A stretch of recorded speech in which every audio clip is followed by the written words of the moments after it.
का गेहूं चावल जैसे अनाज का व्यापार था और उसके गोदाम में मजदूर चावल और गेहूं की बोरियां लाते ले जाते थे।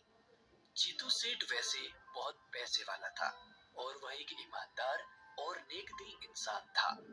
सेठ जी के सभी मजदूरों में उनका एक खास मजदूर था, भीमा। भीमा को सेठ जी अपना सबसे वफादार नौकर मानते थे। अरे ओ भीमा, अभी आया सेठ जी। आज का काम कैसा चल रहा है? मजदूर बराबर काम तो कर रहे हैं ना? सेठ जी आज गोपाल छुट्टी पर है और राजू आधा घंटा लेट आया है। ठीक है, जाओ अब अपना काम करो। जीतू सेठ भीमा से हमेशा खुश रहता क्योंकि वह मजदूरों की सारी बात सेठ को बताया करता था, जिससे जीतू सेठ को भीमा पर बहुत भरोसा था। एक दिन सेठ जी अपने गोदाम पर बैठे थे और वह भीमा को आवाज लगाते हैं। भीमा, जरा इधर आ, मुझे कुछ जरूरी बात करनी है। जी हुजूर, बोलिए। आज से मैं घर जल्दी जाया करूंगा। तुम शाम होते ही गोदाम बंद करके चाबियां मेरे घर पहुंचा देना। जी सेठ जी, जैसा आप कहें। अब भीमा ने सेठ के इस विश्वास को एक अच्छा मौका समझा। सेठ जी तो बड़े बेवकूफ निकले, मुझ पे विश्वास कर लिया। भीमा अब शाम को गोदाम बंद करते समय कुछ चावल की बोरियों से चावल चुरा लेता है और उन्हें एक पोटली में भरकर ले जाने लगता है और फिर उन्हें बाजार में ले जाकर उन्हें बेच देता है। चालाक भीमा अगले कई दिनों तक गोदाम से कभी गेहूं तो कभी चावल चुराता रहा और बाजार में बेचकर पैसा लेता रहा। जीतू सेठ को इसकी भनक तक नहीं लगी और वो अभी भी भीमा पर उतना ही विश्वास करते थे। खैर धीरे धीरे भीमा ने बहुत सारा अनाज चोरी कर बहुत सारा पैसा जमा कर लिया।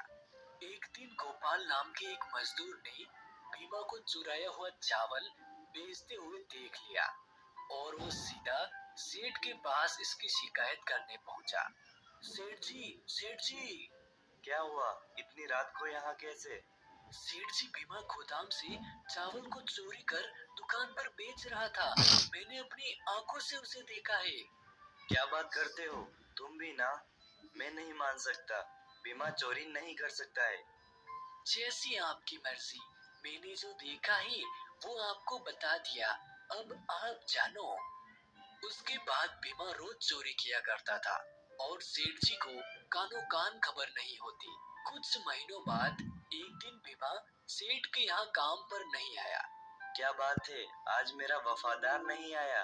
लगता है बीमार हो गया है। चलो बेचारे से मिलकर आता हूँ। कितना बोला है? सेठ जी अब भीमा के घर की ओर चले और उन्होंने देखा कि भीमा एक बड़ी दुकान खोलकर बैठा है। आइए आइए सेठ जी, आपका स्वागत है। मैं आपको ही याद कर रहा था। क्या भीमा, ये सब क्या है? आपको तो पता ही है आप कितने कम पैसे देते हैं। अब मेरा घर नहीं चल रहा था तो जरा मैंने अपना व्यापार शुरू कर लिया, वो भी आपके पैसों से।